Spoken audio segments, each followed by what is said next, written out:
sedím ve svým tancu, píšu zprávu, služba je za mnou a popijím kávu. Znám každý koutý čtvrti, kde chodím, mě fakt nemůže uniknout žádný zločin. Jsem svědomitý policista, ale neplatí mi moc, tak si musím přistát. A každou středu, co nad ránem beru, musím přece nějak uživit svou dceru. Vím, kde se krade, vím, kdo to dělá, vím, kde se pěstuje, vím, kdo to prodá. Vím, co je to ten obchodní duch, inkasuju provizát, tvořím čistý vzduch. Ale to je mi málo, dostal jsem nápad, mám plán, co možná nebudeš chápat. Znám kluka na rohu, dělá svou věc, pěstuje kytky a staví svou věž. Vím to moc dobře, protože mi platí, a vím taky moc dobře, že se mu daří, a tak se mu dnes noci úroda ztratí. Já vím, komu prodat a budu bohatý. Beru civil, nabijím si pistoli, před odchodem si dám přítahy na ripstoly. Vycházím ven, blížím se k cíli, už stojím před domem, v duchu se ptám smímli. Sbírám tu odvahu ze země nahoru, stoupám po schodech, klepu na tu komoru. Dveře se otevřou, vytáhnu kran, ale všude je prázdno, a tak se optám.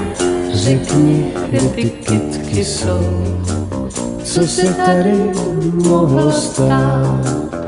Řekni, kde ty kytky jsou, kde mohou být.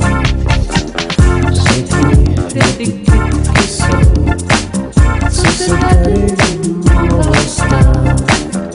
Řekni, kde ty kytky jsou, kde mohou být.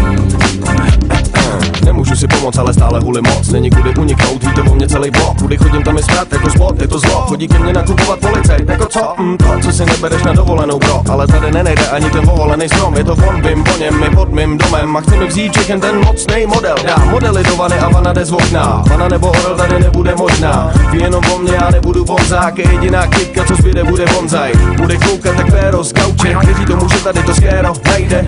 Už cítí to místo u tajných pečená kachna do masných panděr. Jasný záměr sledovat s bantem novou řadu seriálu Kriminálky Anděl. Kupovat si Davidovky místo startek a snít o tom, jak zase někoho zavře. Rozhodně nechci skončit v base, soused za skotskou zločin zapře. Toho, co je za dveřma, znám po hlase. Odevírám dveře a fízl ptá se. Řekni, kde ty kytky jsou, co se tady mohlo stát. Řekni, kde ty kytky jsou, kde mohou být. Řekni, kde ty kytky jsou, co se tady mohlo stát. Řekni, kde ty kytky jsou, kde mohou být. Kdo to kdy pochopí, kdo to kdy pochopí.